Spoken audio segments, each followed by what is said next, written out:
Olá, meu querido irmão, minha querida irmã, que a paz do nosso Senhor Jesus Cristo esteja sobre a sua vida e sobre a sua família hoje e sempre. Aqui quem fala é o pastor Antônio Júnior e hoje eu estou aqui para orar junto com você, para te trazer uma palavra de conforto, de encorajamento.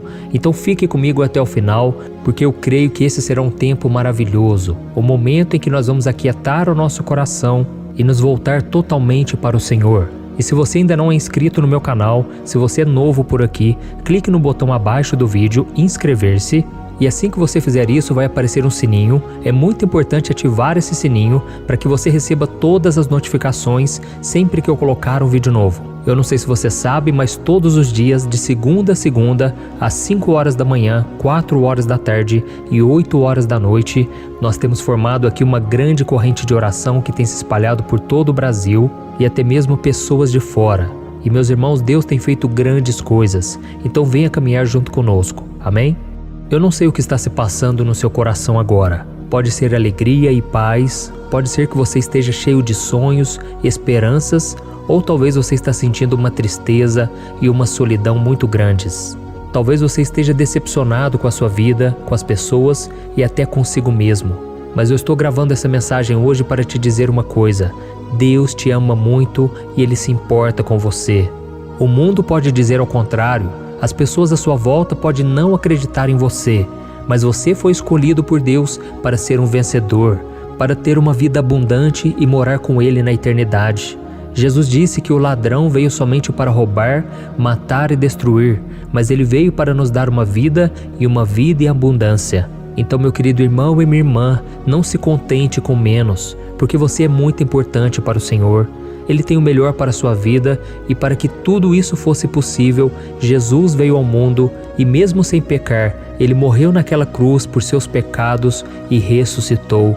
A Bíblia diz em Isaías 53 que Jesus sofreu o castigo que nós merecíamos. E graças a Deus o pior já passou. Jesus morreu, ressuscitou e agora Ele está ao lado de Deus, intercedendo pelos seus escolhidos. Isso está escrito em Romanos capítulo 8, versículo 34. Você consegue imaginar isso? Jesus, Ele sente a sua dor, Ele sabe o que você tem passado e Ele se compadece de você. Talvez você pense assim: ah, pastor, mas Jesus não está aqui hoje, Jesus não está aqui nessa terra. Quem me dera ter conhecido Jesus pessoalmente? E é verdade, irmãos, mas Jesus disse que se Ele fosse para o Pai, Ele enviaria o Espírito Santo de Deus. E agora o Espírito Santo, Ele habita em cada cristão, em cada pessoa que nasceu de novo, ou seja, que se arrependeu dos seus pecados e creu em Jesus como seu Salvador. E a partir daí, começou a seguir os seus passos.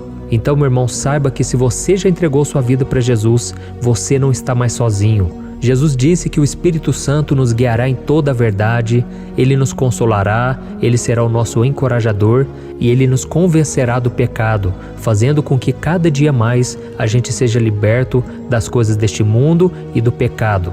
Então, meus irmãos, é hora de nós unirmos a nossa fé, a nossa força, é hora de nós buscarmos ao Senhor juntos. Eu sei que você talvez hoje está triste porque você está sem dinheiro para pagar as contas ou você está enfrentando crise nos relacionamentos. Mas o Senhor já sabe de tudo a seu respeito e Ele só pede que você tenha perseverança. Se você fizer a sua parte, aquilo que cabe a você, Deus fará a parte dele. E a Bíblia diz que para o Senhor todas as coisas são possíveis. Eu estou falando isso porque eu já fui endividado. Há muitos anos atrás eu não sabia lidar com dinheiro e eu passei muitos apertos em várias áreas, inclusive na área amorosa. Mas hoje eu vejo que a promessa do Salmo 34, versículo 19, ela se cumpriu na minha vida. E este versículo diz que muitas são as aflições do justo, mas o Senhor o livra de todas. Então, meu querido irmão e minha irmã, é muito importante que você olhe para as promessas do Senhor nesse momento em que você está vivendo. Porque a Bíblia diz que a nossa fé vem por ouvir a mensagem de Cristo. Então, meu irmão, pare de ouvir as pessoas à sua volta. Às vezes é melhor a gente se isolar, não para querer que as pessoas sintam falta de nós, mas para que nós voltemos à essência, para que nós nos lembremos quem nós somos, o quanto somos preciosos para Deus. Ele conhece as nossas qualidades também, Ele não vê apenas os defeitos, aquilo que fazemos de errado. Ele conhece os nossos sonhos mais íntimos e Ele sabe como realizá-los. Amém? O grande problema é que quando as pessoas se isolam, elas não se isolam para buscar a Deus, assim como Jesus fazia, porque a Bíblia diz que em vários momentos Jesus deixava os discípulos de lado e ia a um canto separado para orar somente ao Pai. Mas hoje em dia as pessoas vivem muito isoladas porque elas estão buscando uma paz, mas elas procuram nos lugares errados e com isso pensam que ninguém se importa com elas. Elas chegam até a pensar que o fato de estarem vivas ou mortas não faz diferença nenhuma. Mas meus irmãos, isso é mentira. Deus conhece cada um de vocês. Deus conhece você que é mulher, que tem sido desprezada pelo seu marido. Você que é viúva, que se sente solitária, é um vazio, um aperto no coração tão grande. Jesus conhece você que é pai de família e hoje está desempregado. Ou até mesmo você que é jovem, cheio de complexos e não consegue se relacionar bem com os pais, com a sua vida. E até mesmo você que não acredita tanto em Deus. Isso não importa porque o Senhor vê a sinceridade do seu coração. Irmãos, nós não sabemos o quanto somos importantes para Deus. Nós fomos comprados por um alto preço, o sangue de Jesus que foi o preço pago pelos nossos pecados. E eu me lembro que antes de conhecer Jesus, eu não sabia realmente se Deus importava comigo e se Ele tinha um propósito na minha vida. E o que aconteceu? Eu entrei de cabeça nas festas, eu bebia muito, eu só queria curtição e logo nem a maconha me preenchia mais. Eu me lembro que eu queria sair de casa aos 18 anos, viver um mundão, fugir daquele estilo de vida que todo mundo seguia. Eu só queria ser feliz e viver a liberdade. Mas o que eu não sabia é que Deus já tinha essa liberdade em suas mãos. Eu nem precisava sair de onde eu estava.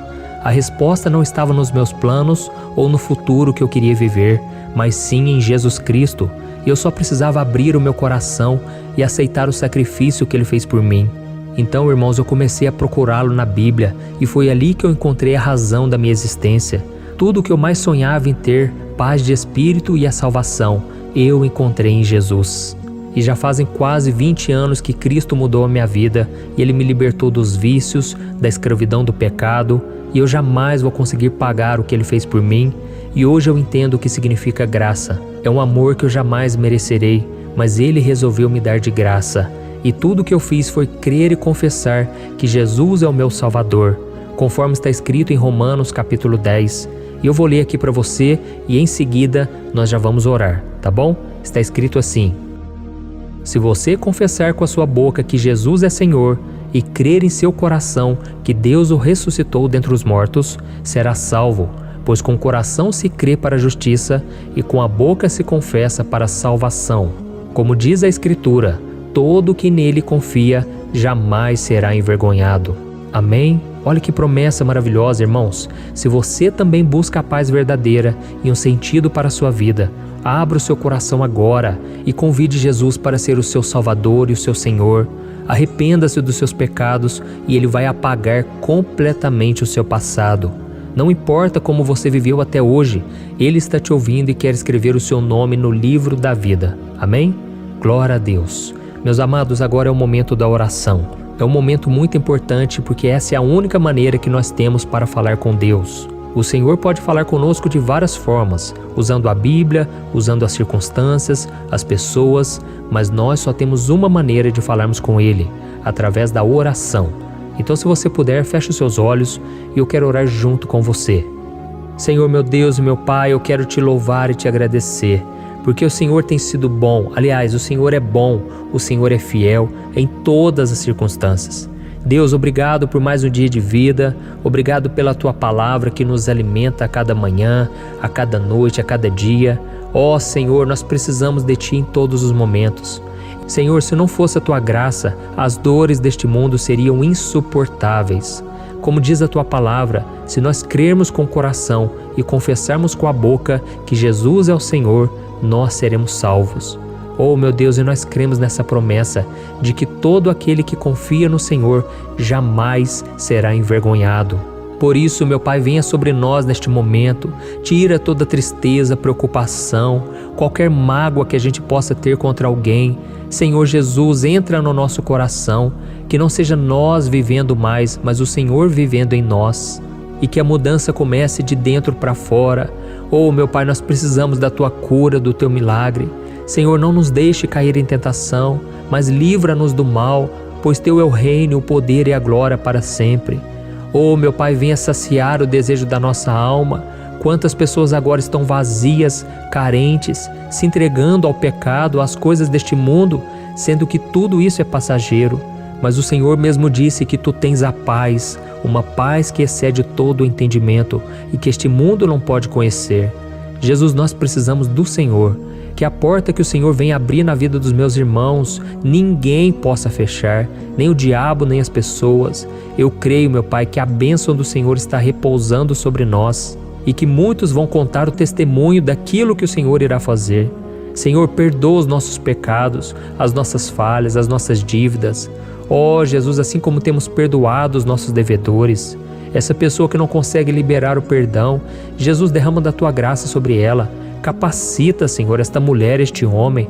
Nós não podemos guardar mágoa, rancor, ira, nenhum mal no nosso coração.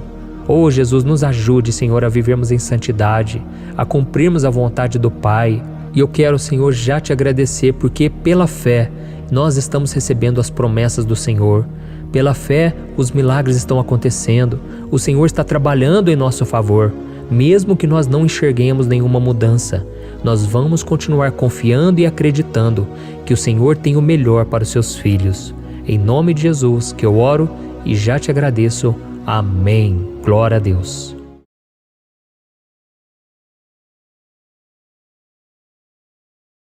Irmãos, eu sei que muitos de nós não temos conseguido vencer o pecado.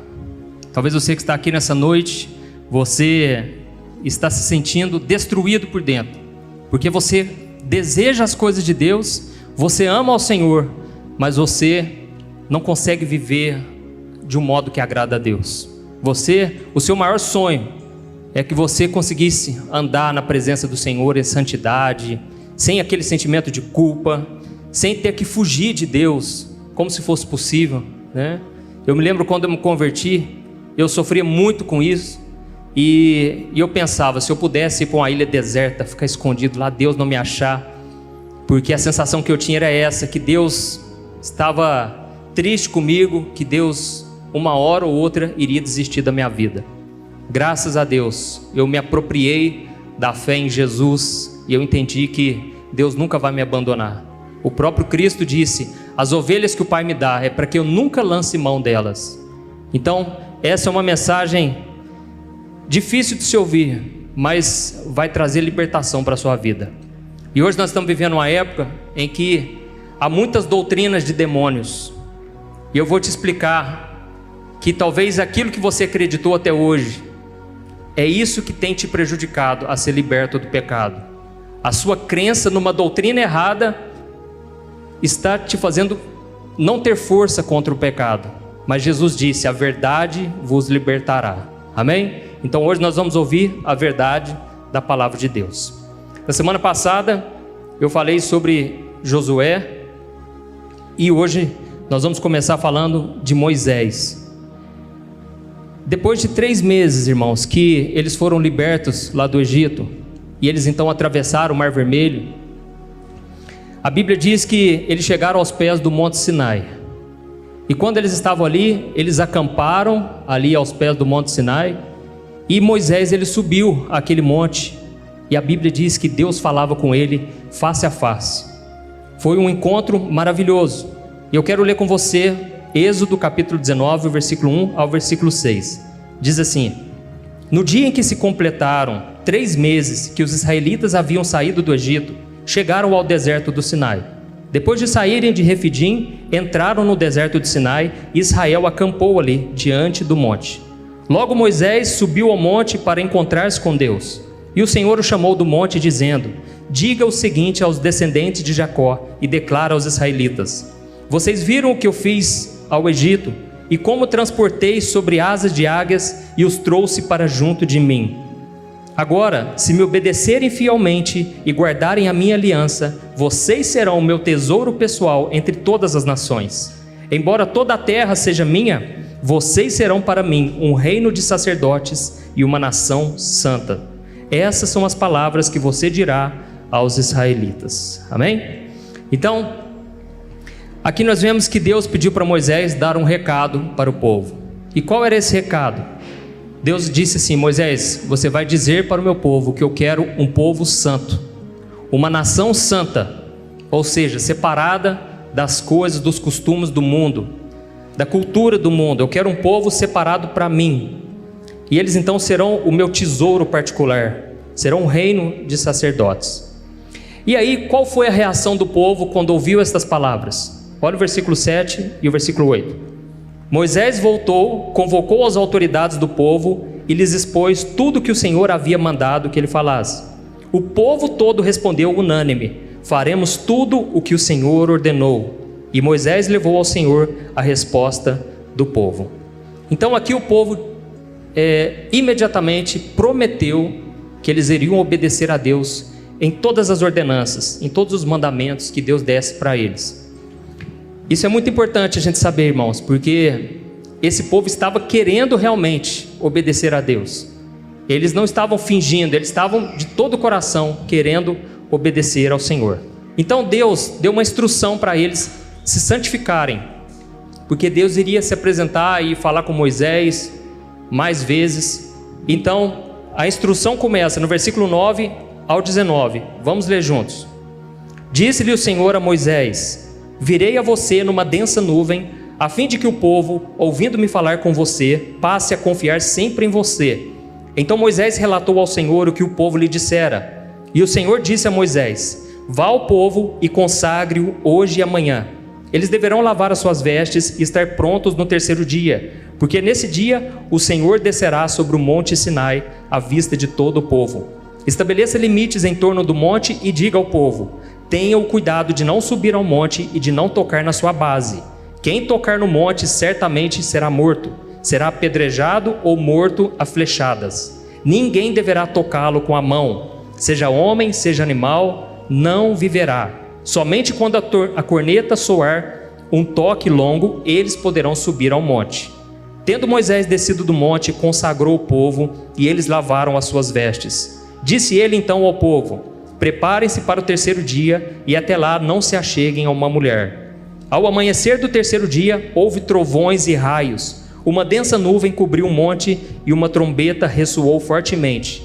Todos no acampamento tremeram de medo. Moisés levou o povo para fora do acampamento para encontrar-se com Deus, e eles ficaram ao pé do monte. O monte Sinai estava coberto de fumaça, pois o Senhor tinha descido sobre ele em chamas de fogo. Dele subia fumaça como que de uma fornalha. Todo o monte tremia violentamente e o som da trombeta era cada vez mais forte. Então Moisés falou e a voz de Deus lhe respondeu. Glória a Deus. Então aqui a gente vê a manifestação, do poder de Deus, e Deus estava dando um sinal através daqueles trovões, daqueles relâmpagos, daquele fogo, daquela fumaça. O sinal era: olhe com quem vocês estão lidando. Eu não sou homem, eu sou Deus, eu sou santo e eu mereço, eu desejo honra, desejo temor. Deus estava fazendo com que eles ficassem com medo, literalmente, para que eles entendessem que agora eles tinham um Senhor sobre a vida deles. Era um Deus que queria governar eles a partir dali e queria abençoá-los, queria levá-los a uma terra que manava leite e mel, mas eles deveriam andar na presença do Senhor. E lá em Hebreus capítulo 12, ele faz uma junção aqui, uma continuação disso aqui. Eu queria que você prestasse atenção. Hebreus 12, o versículo 18 ao 28, diz assim: vocês não chegaram ao monte que se podia tocar e que estava em chamas, nem às trevas, à escuridão, nem à tempestade, ao soar da trombeta e ao som de palavras tais que os ouvintes rogaram que nada mais lhe fosse dito, pois não podiam suportar o que lhes estava sendo ordenado. Até um animal, se tocar no monte, deve ser apedrejado. O espetáculo era tão terrível que até Moisés disse: estou apavorado e trêmulo. Mas vocês chegaram ao monte Sião, a Jerusalém celestial, a cidade do Deus vivo. Chegaram aos milhares de anjos em alegre reunião, à igreja dos primogênitos, cujos nomes estão escritos nos céus. Vocês chegaram a Deus, juiz de todos os homens, aos espíritos dos justos aperfeiçoados, a Jesus, mediador de uma nova aliança, e ao sangue aspergido, que fala melhor do que o sangue de Abel.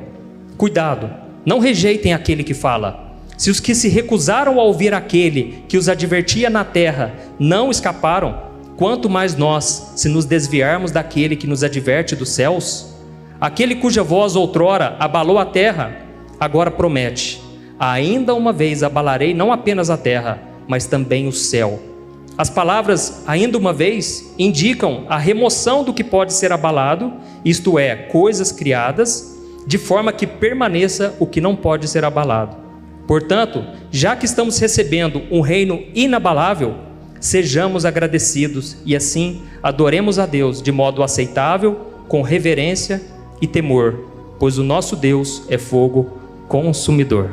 Amém? Então aqui o escritor de Hebreus, no capítulo 12, ele fala sobre a santidade. O tempo todo ele vai falando sobre santidade e ele tenta abrir os nossos olhos para a realidade que a gente vive hoje, comparando com o Deus do Antigo Testamento, que na verdade é o mesmo Deus. Ele agia de forma diferente, era uma antiga dispensação, era um outro tempo, mas é o mesmo Deus. E ele diz que aquele povo, na época de Moisés, eles chegaram aos pés do Monte Sinai, e o espetáculo era terrível. Tanto é que até Moisés tremeu de medo, ficou apavorado de ver o poder de Deus. Então o Sinai, ele foi marcado por essa manifestação de poder. Ele foi marcado pelo medo de ter que obedecer. Eu preciso obedecer esse Deus, porque senão eu estou encrencado. Esse era o Sinai. O Sinai, ele representa a lei. Ele representa aquilo que Deus exige do homem, a perfeição. Só que o homem não consegue. Então Deus quis mostrar que o pecado, ele gera a morte, ele gera a condenação. Mas Sião é um outro monte que o escritor aqui, ele faz uma comparação. Ele disse: vocês cristãos, vocês não chegaram ao Monte Sinai, vocês chegaram ao Monte Sião. O Monte Sião é diferente. O Monte Sião representa a libertação do ser humano, do pecado. O Monte Sião, ele representa uma vida de comunhão com Deus sem o medo, porque o perfeito amor que vem de Deus, ele lança fora o medo. Ele representa uma vida de santidade e uma vida de paz, consequentemente uma vida de alegria, uma vida na presença do Senhor. Então o Monte Sião representa a graça, o Monte Sinai representa a lei. E nessa graça a gente não se apoia na nossa justiça, a gente se apoia em Jesus, porque Jesus, ele sofreu o castigo. Jesus, muitas vezes a gente tem a ideia de que a cruz, ela nos revela o quanto Deus nos ama, é verdade, mas ela também revela o quanto o pecado, ele é terrível, e ele gera uma condenação, porque Jesus, Deus não teve compaixão de Jesus. A Bíblia diz que Deus se agradou de moê-lo ali na cruz. Por quê? Porque se não fosse Jesus, seria eu e seria você. E por nos amar, Deus enviou Jesus para morrer no nosso lugar. Então, ao mesmo tempo que mostra o grande amor de Deus, ele mostra também o que o pecado faz. O pecado separa o ser humano de Deus. E ali Jesus, ele clamou: meu Deus, por que me abandonaste? Porque naquele momento, Deus, que é totalmente santo, ele não podia habitar com o pecado. E Jesus carregou sobre si o nosso pecado. E Sião também tinha um significado na Bíblia. Na Bíblia, a palavra Sião está em mais de 150 vezes. E essa primeira palavra foi quando Davi conquistou uma fortaleza e ele começou Jerusalém por ali. E então aquele lugar foi chamado Sião, era uma fortaleza. Depois o seu filho Salomão construiu o templo, o primeiro templo, e ali Sião significava aquele templo. Depois foi o povo de Israel que Deus chamava: vocês são o meu Sião. Hoje, agora, eu e você que somos cristãos, nós somos o Sião de Deus, aqueles que creem em Cristo. E Sião também representa a Jerusalém celestial. Nós podemos dizer que somos o Israel espiritual de Deus. Nós não éramos do povo de Deus, mas Deus nos amou, porque o povo de Deus rejeitou Jesus. Os israelitas não aceitaram Jesus. Eles não aceitaram na primeira vinda, mas vão aceitar quando Jesus voltar com grande glória. E lá em 1 Pedro capítulo 2, versículo 6, está escrito assim: Eis que ponho em Sião uma pedra angular, escolhida e preciosa, e aquele que nela confia jamais será envergonhado. Amém? Qual é essa pedra angular, irmãos? É Jesus. Quem confia em Jesus verdadeiramente nunca será envergonhado, nunca será derrotado. E aqui nessa passagem de Hebreus capítulo 12, diz que no versículo 26, olha o versículo 26, aquele cuja voz outrora abalou a terra, agora promete: ainda uma vez abalarei não apenas a terra, mas também os céus. As palavras ainda uma vez indicam a remoção do que pode ser abalado, isto é, coisas criadas, de forma que permaneça o que não pode ser abalado. Portanto, já que estamos recebendo um reino inabalável, sejamos agradecidos e assim adoremos a Deus de modo aceitável, com reverência e temor, pois o nosso Deus é fogo consumidor. Amém? Então aqui está escrito que na época de Moisés a terra foi abalada, mas na época de Jesus não somente a terra vai ser abalada, mas o céu também vai ser abalado. Lá em Mateus 24, Jesus disse que antes da sua volta gloriosa, o céu vai ser abalado, o sol vai se escurecer, a lua não vai dar mais a sua luz e as estrelas cairão do céu. Irmãos, antes da volta de Jesus vai ser tempos terríveis, que é a grande tribulação. Que você possa estar firme com Jesus, porque a Bíblia diz que o povo vai se desesperar. Se na época de Moisés foi assustador, não queira saber como vai ser esse mundo. Os especialistas, os cientistas já estão dizendo que esse mundo, eu até fiz um vídeo essa semana falando de um alerta que a ONU entregou, né? O alerta vermelho para a humanidade. Eles juntaram mais de 260 cientistas e fizeram um relatório com mais de 3.000 páginas dizendo que realmente o mundo vai virar um caos. Esse mundo, ele vai ser abalado de tal forma que não tem como fugir. E a cientista disse, não vai ter para onde fugir, não vai ter como se esconder. Parecia que eles estavam lendo essa passagem de Mateus 24, porque eles chegaram à conclusão que todos os esforços do homem não seriam possíveis de reverter a mudança climática que está para vir. Eles acreditam que até 2030 o mundo vai aumentar 1,5 graus Celsius. E isso pode parecer pouco, mas no geral, no mundo inteiro, vai trazer catástrofes de forma que a gente nunca viu. Não é para passar medo, irmãos, é para mostrar a realidade. A Bíblia precisa se cumprir. E aqui diz o seguinte, que o mundo vai ter que ser abalado, para aquilo que não pode ser abalado, permaneça firme. E o que não pode ser abalado? É a palavra de Deus. As promessas de Deus precisam se cumprir, porque vai chegar um reino inabalável, um reino que nunca mais vai se desfazer. Mas enquanto não chega esse reino, este mundo vai ser abalado. E também vai ser abalado porque o mundo não quer se submeter a Deus. A Bíblia diz que a luz veio ao mundo, mas o homem amou mais as trevas do que a luz, porque as suas obras eram más. O homem não quer saber de Deus e por isso vai sofrer as consequências. E Deus vai permitir tudo isso, porque Deus é fogo consumidor, mas nós estamos protegidos em Cristo. Amém? Deus é poderoso, irmãos, para nos livrar da hora da tribulação. Apocalipse capítulo 3. Então você que está em Cristo, você está seguro da ira de Deus, porque Deus é santo, e não que você seja por si mesmo, mas porque Jesus é santo, Ele vai te defender, e você não vai entrar em juízo, mas você vai passar da morte para a vida. Amém?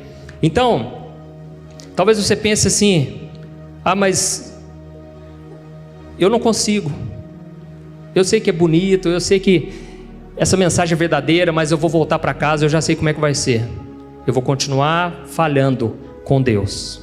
E eu sei que parece impossível, irmãos, mas a mensagem é essa. Se você quiser ser liberto, não fuja da verdade. É a verdade que liberta. Não adianta eu florear a mensagem aqui.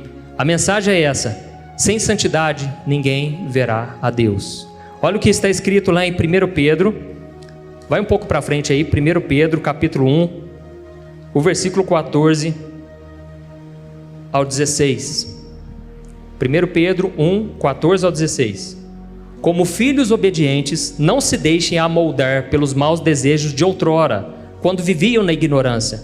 Mas assim como é santo aquele que os chamou, sejam santos vocês também em tudo o que fizerem, pois está escrito: sejam santos, porque eu sou santo. Amém? Então aqui nós vemos que nós não podemos voltar mais àquela vida que a gente tinha antes, quando a gente era do mundo. Porque assim como é santo aquele que nos chamou, nós devemos ser santos em tudo o que nós fizermos. E aí que vem essa questão: ah, pastor, mas isso é impossível. Pastor, eu não consigo, eu sou falho. E realmente, você tem razão. Romanos capítulo 3 diz que não há um justo, nenhum sequer nessa terra, nenhum que faça o bem, nenhum que não fique sem pecado, porque todos pecaram. Então, irmãos, diante de tudo isso que eu falei para vocês, eu quero mostrar aqui para vocês 3 reações que as pessoas têm a respeito dessa verdade bíblica. E a primeira reação que as pessoas têm, elas pensam assim: ah, então eu vou desistir, porque eu sei que isso é impossível. Pelo que o pastor falou, pelo que a Bíblia diz aí, é impossível viver nessa santidade que Deus espera de mim.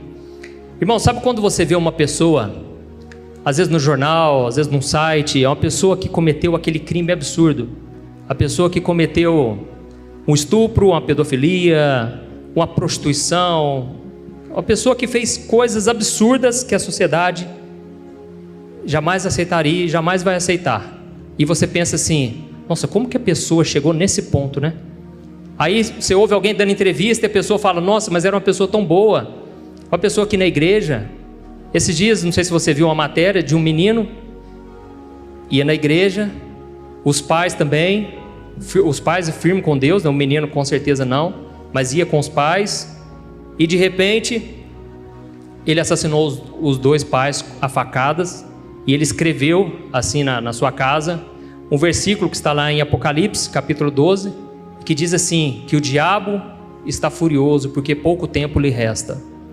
E aí os policiais se assustaram, o pastor da igreja dele se assustou muito, porque aquele menino parecia ser um menino bom. E ele disse: o diabo me obrigou, eu não tive escolha, o diabo me obrigou a fazer tudo isso. Ele falou que eu tinha que matar meus pais.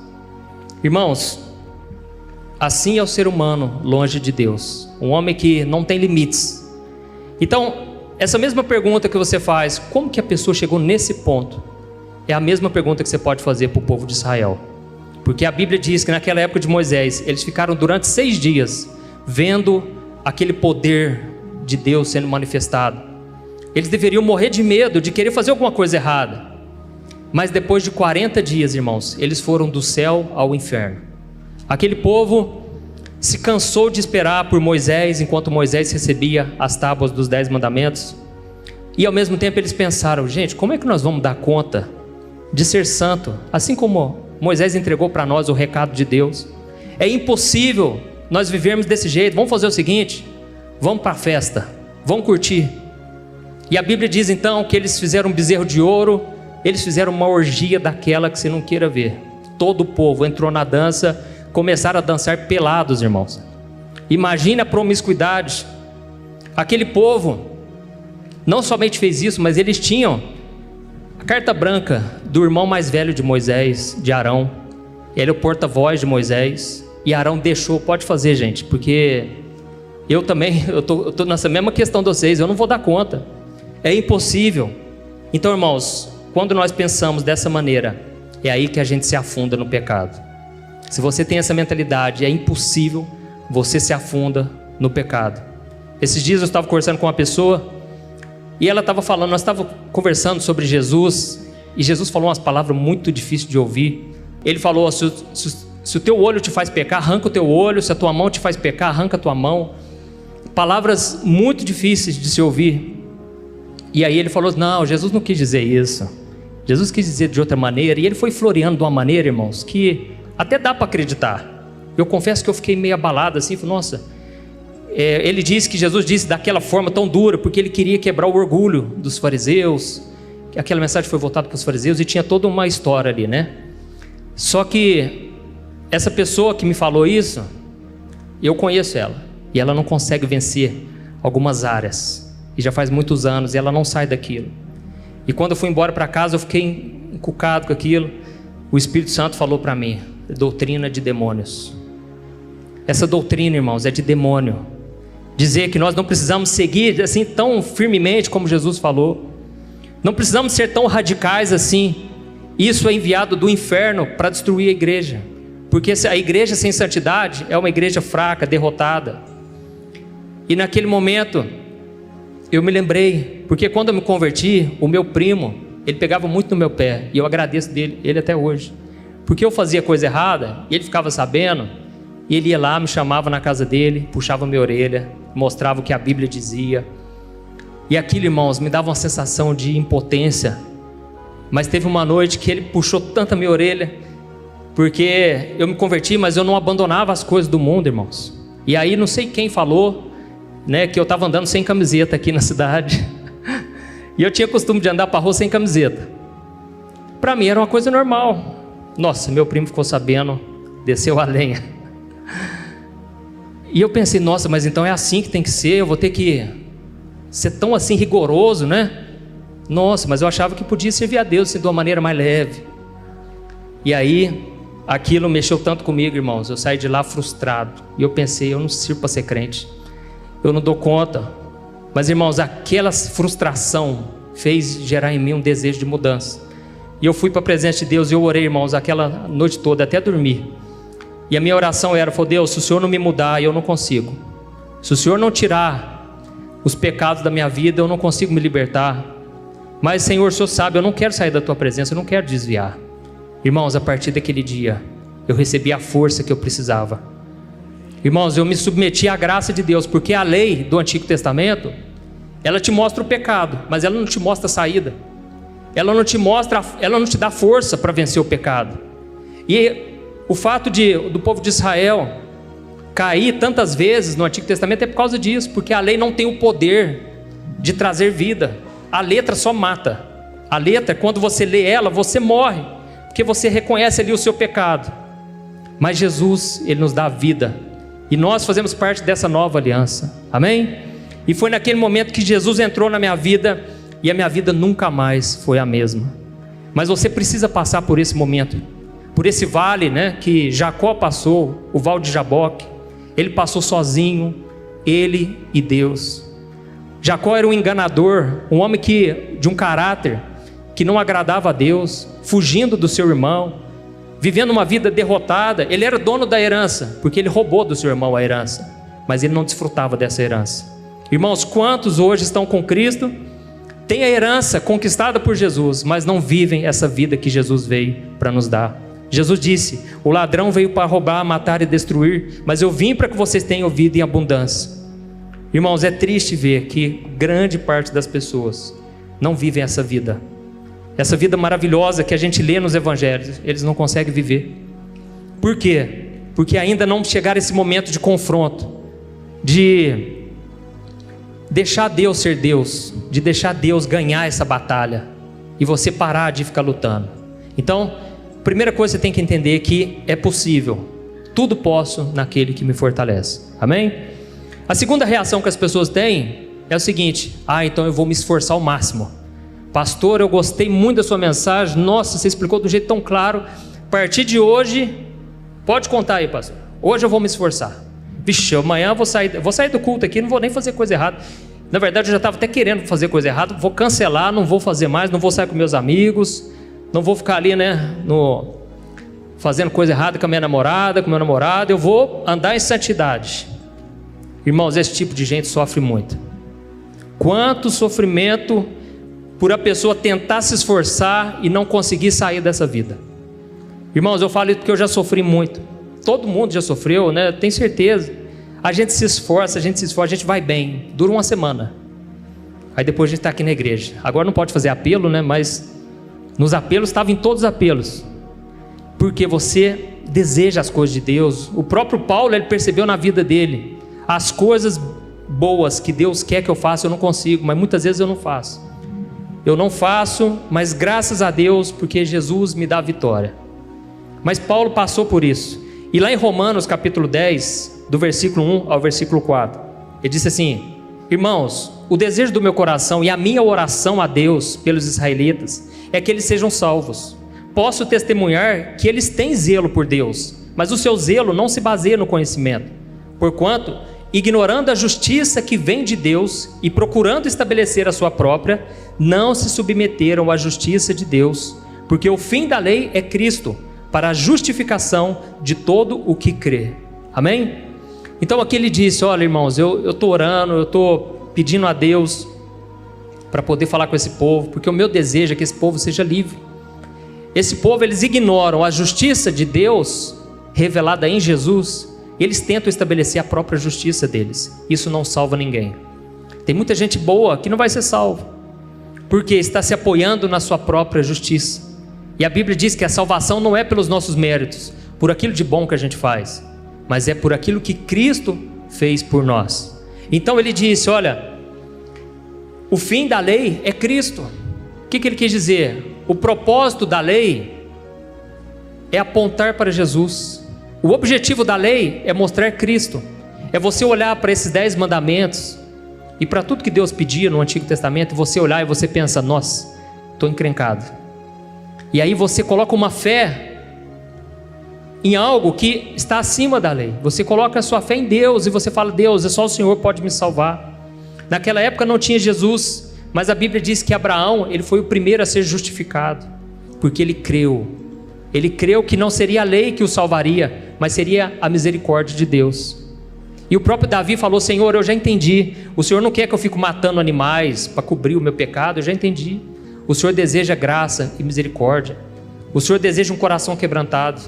Então o propósito da lei é te quebrantar, é você reconhecer, eu não consigo. Mas aí você olha para Jesus e você encontra uma salvação, você encontra uma solução. Amém? E vamos lá no versículo... Não, deixa aí por enquanto, irmãos. Mas o que eu quero dizer é o seguinte: nós temos todos os motivos para não nos sentir mal, porque a Bíblia, ela está o tempo todo nos mostrando que nós não podemos cair em tentação, nós devemos fugir da aparência do mal, nós devemos fugir de toda forma de mal, abandonarmos a nossa velha vida.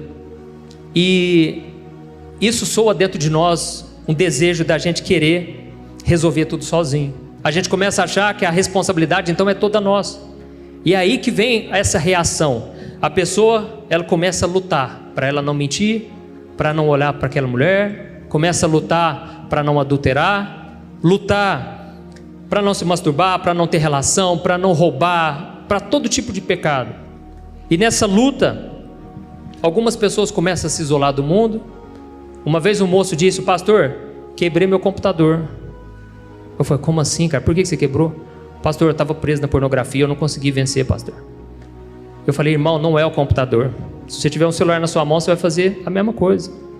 Então não adianta a gente se isolar do mundo, a gente querer viver, querer fazer as coisas do nosso jeito, na nossa força. Tem pessoas que elas começam a ficar de cara fechada. Irmãos, antes, quando a pessoa era do mundo, era uma pessoa feliz, uma pessoa alegre, né? Aí vem para Jesus, fica aqui a cara fechada, medo de pecar. Ela acha que sorrir, ser agradável com as pessoas é pecado. Ela está fugindo daquela santidade. Irmãos, desconfie dessas pessoas que ficam arrotando santidade. Pessoas que falam calminho, mansinho. Não estou dizendo que todo mundo que fala calminho, mansinho não é santo. Não estou dizendo isso. Mas desconfie daquelas pessoas que ficam o tempo todo querendo mostrar que é muito santo. Irmãos, todos nós somos pecadores. Todos nós temos as mesmas fraquezas. Tem pessoas que, não vou passar nem maquiagem mais, é pecado. O próprio Paulo disse, irmãos, essas aparências externas não têm poder contra a sensualidade do pecado. Não adianta você mudar o exterior, é o coração que tem que mudar. Então a segunda reação é você querer se esforçar ao máximo, mas Deus não aceita isso. Deus despreza o esforço sem a ajuda dele. E agora vem a reação correta.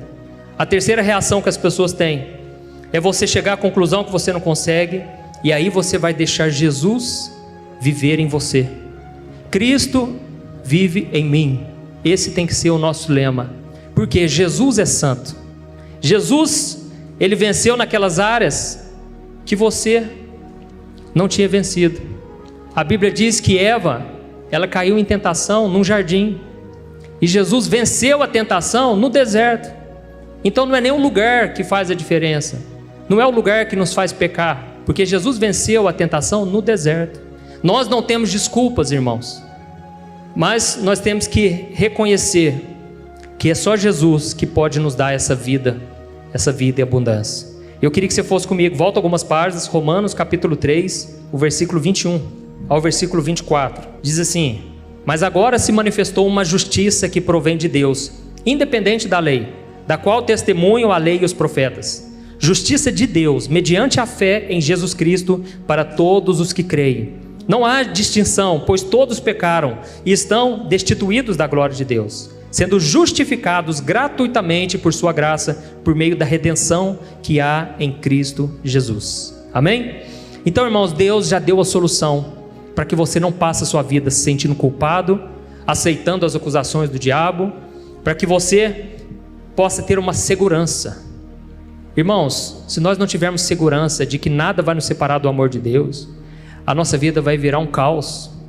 A gente não vai ter forças, alegria para enfrentar a vida, bom ânimo, porque a gente acha que uma hora Deus escreveu meu nome no livro da vida, outra hora a gente acha que Deus já passou uma borracha ali, que a gente não sabe mais se a gente é salvo, se não é. Irmãos, Jesus nos garantiu, Ele nos deu a segurança. Você que entregou a sua vida para Jesus, o Espírito Santo está em você. Agora cabe a você viver vitoriosamente ou viver de forma derrotada. E o diabo sabe disso aqui, irmãos. O diabo conhece a Bíblia. Ele sabe que já existe uma segurança preparada para o povo de Deus. Lá em Hebreus capítulo 4 diz que existe um descanso para o povo de Deus que está em Jesus. E o povo de Israel não viveu esse descanso. Um povo que viveu amedrontado, não queria obedecer a Deus, sempre se rebelando, porque não se submeteram ao Senhor. Então, irmãos, viver em santidade é um favor merecido, é um poder que vem do Espírito Santo, não vem de você, nunca vai ser através do seu esforço somente. E no capítulo 4, nós já estamos encerrando, Romanos 4, versículo 5 ao 8, preste bastante atenção. Romanos 4, do versículo 4 ao 8, diz assim: ora, o salário do homem que trabalha não é considerado como favor, mas como dívida. Todavia, aquele que não trabalha, mas confia em Deus, que justifica o ímpio, sua fé lhe é acreditada como justiça. Davi disse a mesma coisa quando fala da felicidade do homem, a quem Deus acredita justiça, independente de obras. Como são felizes aqueles que têm suas transgressões perdoadas, cujos pecados são apagados. Como é feliz aquele a quem o Senhor não atribui culpa. Amém? Aqui ele disse assim, se você quiser trabalhar, aí Deus teria que te pagar, porque aí você precisaria receber um salário. Mas você alcança o favor de Deus, não pelo seu esforço. É lógico, você vai se esforçar, mas confiando, né? Não é isso que diz? Olha o versículo 5. Aquele que não trabalha, mas confia em Deus, que justifica o ímpio, sua fé lhe é acreditada como justiça. É quando você faz algo de bom e você reconhece, não, essa bondade não vem de mim, foi Jesus que fez. Foi Jesus que colocou um amor no meu coração, não fui eu, mas foi a graça de Deus em mim. Então, o seu esforço, ele é você simplesmente receber pela fé. Você somente crê. Você pode reparar, a pessoa que anda em vitória é a pessoa que ela não confia em si mesma. Ela sabe quem ela é, mas ela confia no que Jesus fez por ela. Então, sabe por que Deus vai permitir que você caia em pecado? Porque Deus vai deixar você muitas vezes quebrar a cara e fazer coisas que desagradam a Deus para te humilhar. Deus precisa que você se humilhe, porque aquele que se humilha será exaltado. Aquele que se humilha vai receber as bênçãos de Deus. Aquele que se humilha vai receber a força para vencer o pecado. Enquanto você não se humilhar, você não vai ter força contra o pecado, porque ele é muito mais forte que você. Só Jesus venceu o pecado. Mas quando você reconhece, Senhor, eu pequei. Deus, eu reconheço, eu sou falho, eu sou pecador. Eu não consigo. Eu tentei e agora eu preciso desesperadamente que somente o Senhor faça esse milagre. Quando você chega nesse ponto de se esvaziar totalmente, aí Deus começa a te encher. E aí o Espírito Santo começa a te encher, você começa a desfrutar de uma vida que você nunca tinha vivido antes. Você achava que tinha vivido. Parece que Deus abre os seus olhos. Parece que você começa a encontrar uma vida que até então era escondida para você. E a Bíblia diz exatamente isso. A nossa vida em Cristo está escondida. Você só vai encontrar na hora que você for aos pés da cruz e você reconhecer: Jesus é só o Senhor da minha vida. Amém? A Bíblia diz que os judeus, eles olham para a lei e é como se tivesse um véu sobre os seus olhos. Eles não conseguem entender. Mas quando alguém se converte a Jesus, esse véu é retirado e a pessoa começa a ver coisas que ela não via antes. E ela começa a ver que é possível. E só para a gente encerrar, tem um versículo lá em Isaías 61, versículo 10. Essa vai ser a tua declaração quando você deixar Jesus reinar na sua vida.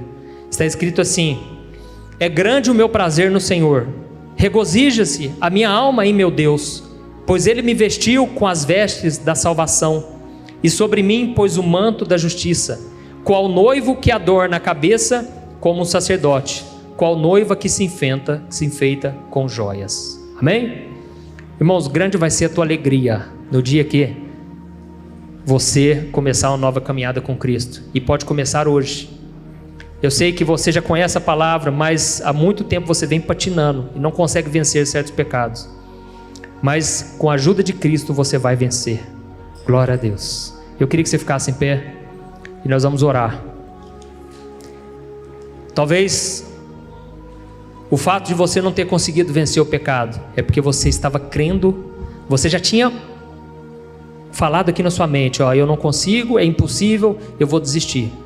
Quando você desiste, você se entrega ao pecado. Mas quando você se humilha na presença de Deus, você recebe a força do Espírito Santo.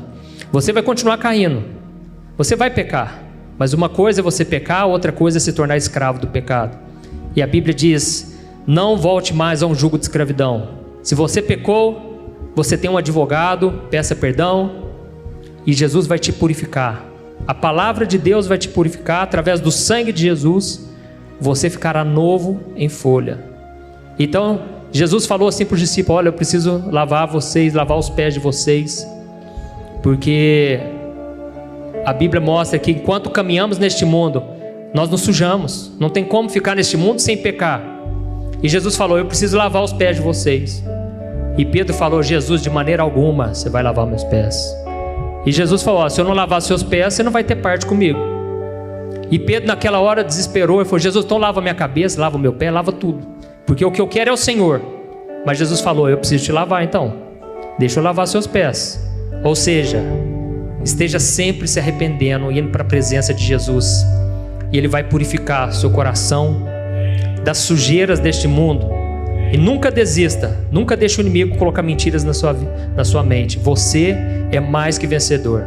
Creia nas promessas de Deus. Amém? Feche seus olhos, vamos orar. Senhor, meu Deus e meu Pai, eu quero te agradecer por este momento em que ouvimos a Tua palavra. Deus, a Tua verdade, ela é como uma faca, Pai, de 2 gumes. Ela penetra no fundo da nossa alma, ao ponto de nós chegarmos à conclusão: não tem para onde fugir. Ou eu me submeto a Deus, ou eu vou continuar escravo do pecado. Senhor, nós chegamos à conclusão porque a lei nos mostrou que nós somos pecadores. Mas, Senhor, nós olhamos para a cruz agora, para a ressurreição. Senhor Jesus, nós colocamos a nossa fé em Ti, Jesus. Eu coloco a minha fé no Senhor, porque o Senhor já pagou a minha culpa. O Senhor já morreu pelos meus pecados. E a Tua palavra garante, Senhor, que o Senhor rasgou a minha dívida, e que o Senhor venceu e triunfou sobre o diabo que me acusava, porque agora o diabo não tem mais nada para me acusar, porque eu sou lavado e remido pelo sangue de Jesus. Senhor Jesus, eu te peço, tira, Senhor, as doutrinas dos demônios que vieram contra a nossa mente, achando que as palavras de Jesus não eram bem assim, que Jesus não era tão radical assim. Senhor, a mesma ordem é dada a nós hoje: sejam santos, porque eu sou santo. Mas, Senhor, nós não conseguimos ser santos na nossa força, nós não conseguimos viver no padrão que o Senhor deseja, meu Pai, porque a gente peca todo dia, Senhor.